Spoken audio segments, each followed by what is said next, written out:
Hello, tubers. This is Pat Jordan coming to you from the Grain Ghetto in Illinois with yet another installment of my series called HOAXXXED, the undeniable reality about vaccines. People want to know why. That is the most important question. How, what, when, where, but why is the one that informs all of the others. The answer need not make sense beyond an underlying logical pattern that evil follows, like the reason for child abuse. You're not obligated to understand that reason, or like it, or tolerate it, but it does have a why behind it.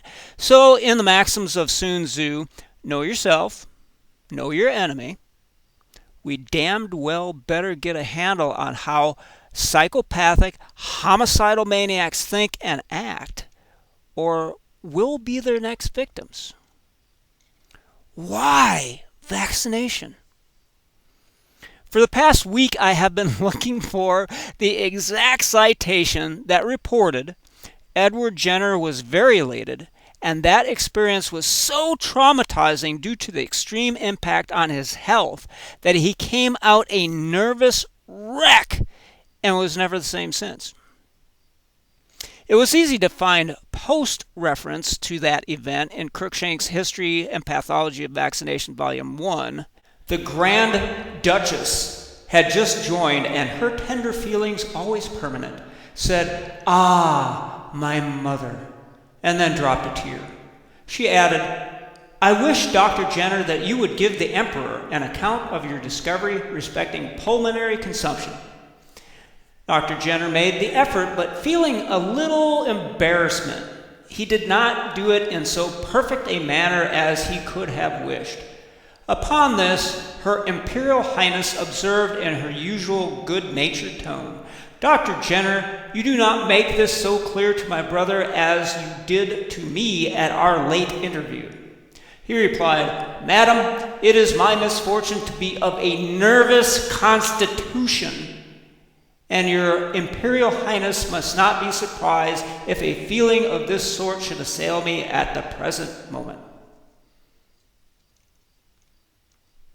Memory is a survival trait, and my HOAXXXED series is a deposition of crimes against the biosphere. So I was quite vexed at how hard it was to find the citation that I knew was not a fabrication, yet eluded all of my attempts to find it in my archives, which are extensive. Don't even think that the AI would ever allow you access to data like that, because I did several internet searches, but it did reveal some pretty damned amusing blatherings in worship of Nervous Eddie. What they illustrate is that the legends are carelessly reported like a school child cutting and pasting Wikipedia articles. Here are excerpts from different sources. Edward Anthony Jenner was born on the 17th of May, 1749 in Berkeley, Gloucestershire. His parents were Reverend Stephen Jenner and Sarah Jenner, and he was 8th of 9 children.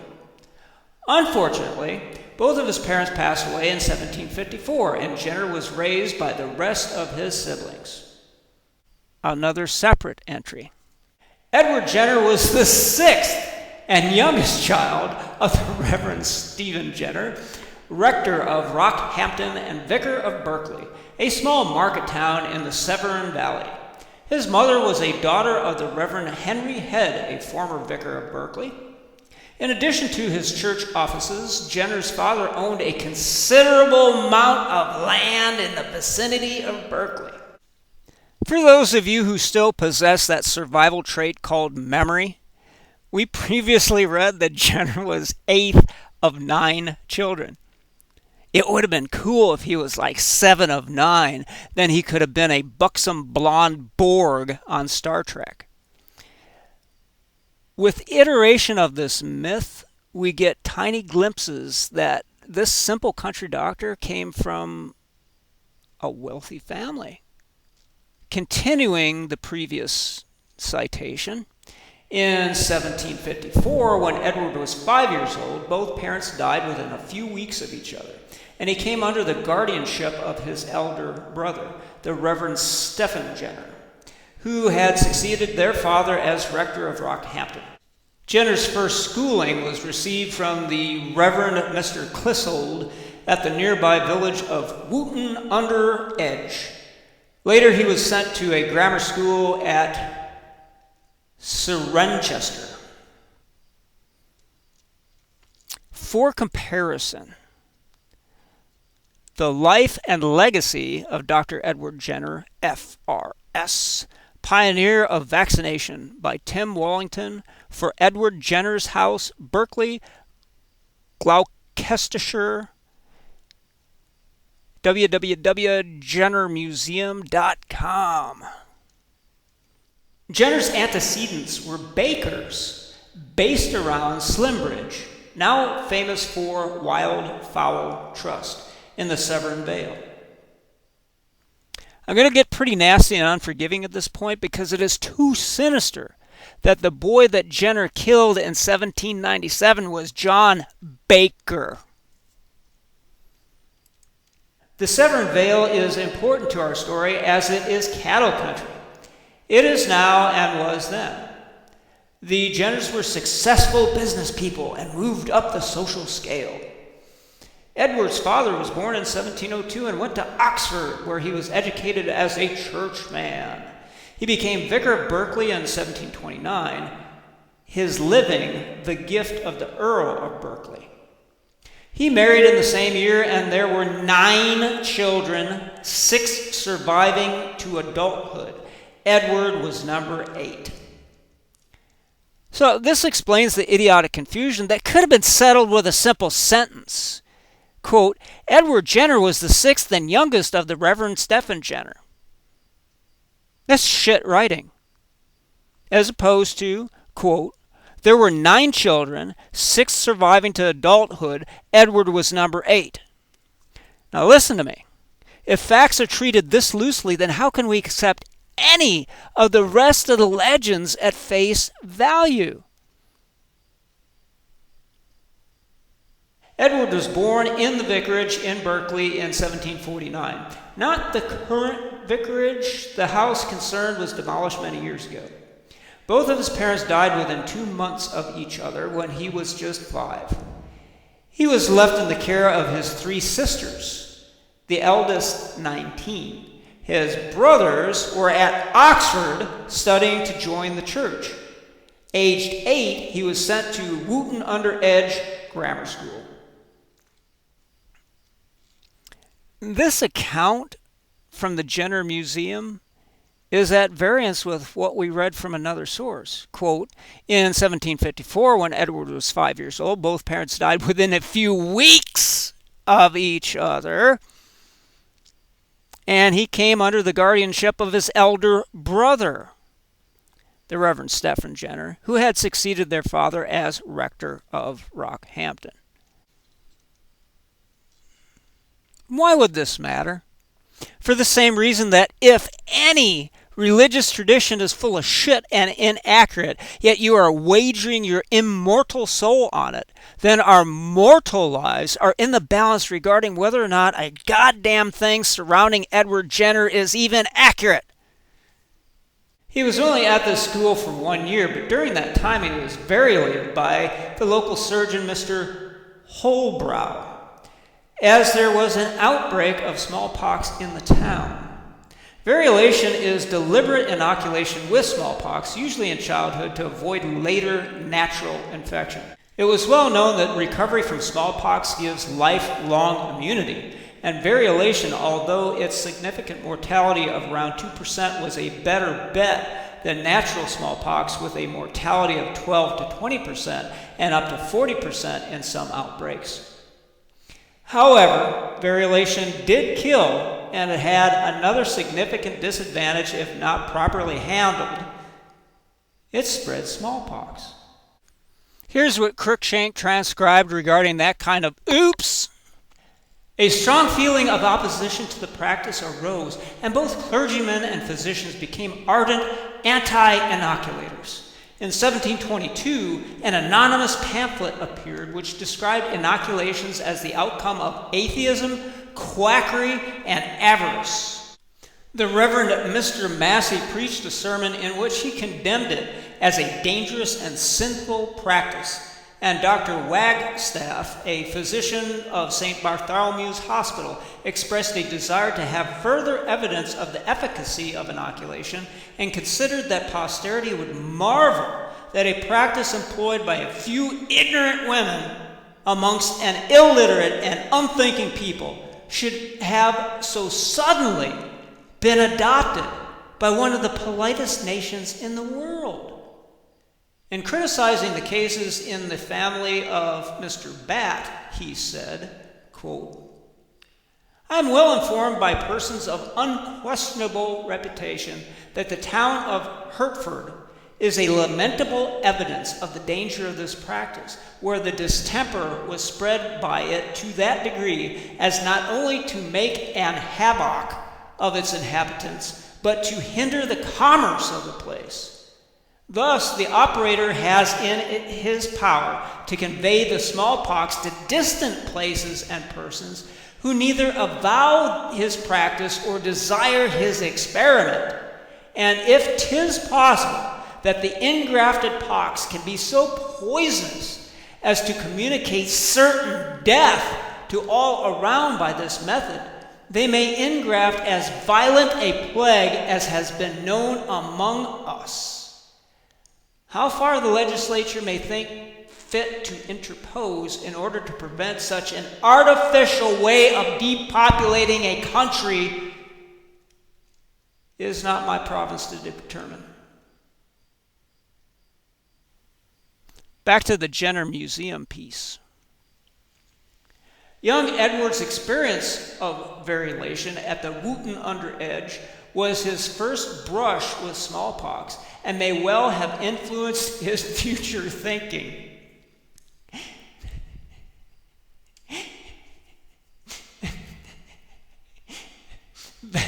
Variolation began with a period of preparation, around 2 to 4 weeks. According to a contemporary account, quote, "He was bled to ascertain whether his blood was fine, was purged repeatedly till he became emaciated and feeble, was kept on a very low diet, small in quantity, and dosed with a diet drink to sweeten the blood. After this he was removed to one of the inoculation stables and isolated with other pupils while the inoculated smallpox ran its course over the next 10 to 14 days, unquote. Fortunately for Jenner, his disease was mild. It was still an experience that you would not forget. Let me tell you what Mimi, the Queen of Meme, and I had determined about traumatic mind control many years earlier. When you go to an emergency room, it's typically too cold for many people. For others with bad thyroids, any temperature feels hot, so I discount their accounts out of hand. Needless to say, the first perception is that of uncomfortable temperature. Next, food and drink are denied. Sleep deprivation is key. You are isolated. There is always the specter of whether you might live or die. Let us review what we just read about Nervous Eddie. He was bled to ascertain whether his blood was fine. Don't phlebotomist vampires in hospitals wake you up like every hour to bleed you? Was purged repeatedly till he became emaciated and feeble. Was kept on a very low diet in small quantity and dosed with a diet drink to sweeten the blood. Starvation is key to traumatic mind control. Ask anyone who was rendered to Abu Ghraib or Guantanamo. What we're seeing from a quote from yet another source, in 1757, one of the thousands of children treated by variolation was 8-year-old Edward Jenner, is that nothing has changed in their practice of traumatic mind control since 1757. Cruikshank reports, the practice of the Suttons and Dimsdale. The extraordinary popularity of the new method, or Suttonian method, led to much curiosity among physicians, and we are indebted to Dr. Baker for the earliest account of the method employed by the Sutton family. The details of the management and mode of operation were obtained from informants who had themselves been operated upon by Sutton. All the persons are obliged to go through a strict preparatory regimen for a fortnight before the operation is performed. During this course, every kind of animal food, milk only excepted, and all fermented liquors and spices are forbidden. Fruits of all sorts is allowed, except only on those days when a purging medicine is taken. In this fortnight of preparation, a dose of a powder is ordered to be taken at bedtime, 3 several times, and on the following mornings, a dose of purging salt. To children, only 3 doses of the powder are given without any purging salt. The composition of this powder is industriously kept a secret, but that it consists partly of a mercurial preparation is demonstrated by its having made the gums of several people sore and even salivated others. This treatment was carried out 9 or 10 days before the operation, and during this period the patients were directed to take a powder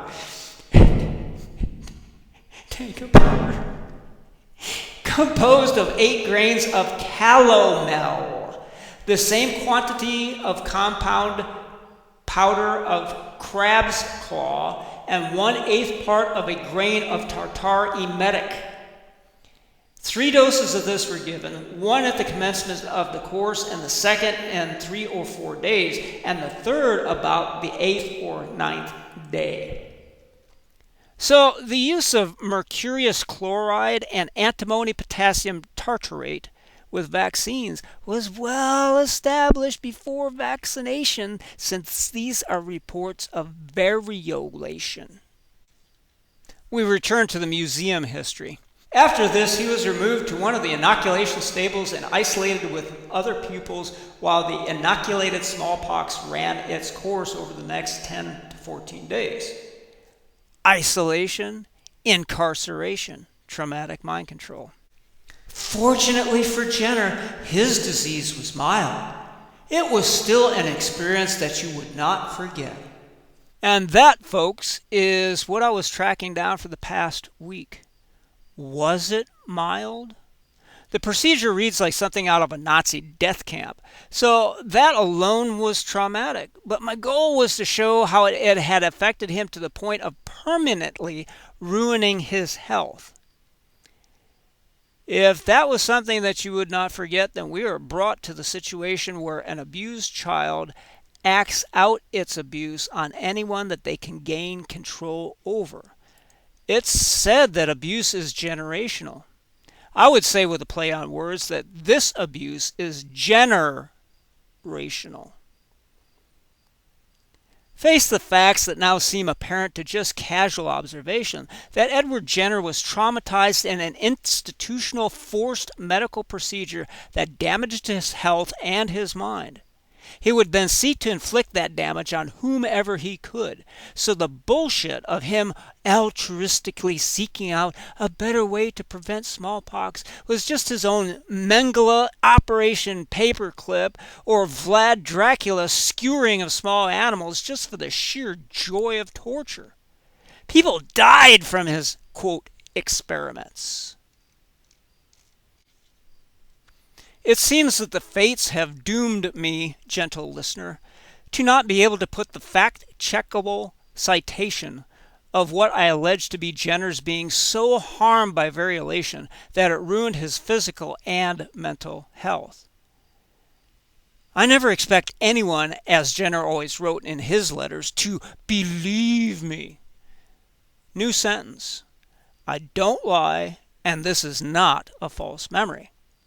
But it would go a long way to providing the why we are suffering this madness at the hand of a traumatically abused child that inflicted his abuse on the entire world and the biosphere's future. So, as always, after as many sleepless nights as I can tolerate, I will present the full citation when I find it so that you can see for yourself that you don't have to believe me. I don't lie. My memory is inferior to the AI, but it's still pretty damn strong. And that Edward Anthony Jenner was a total fucking nut job.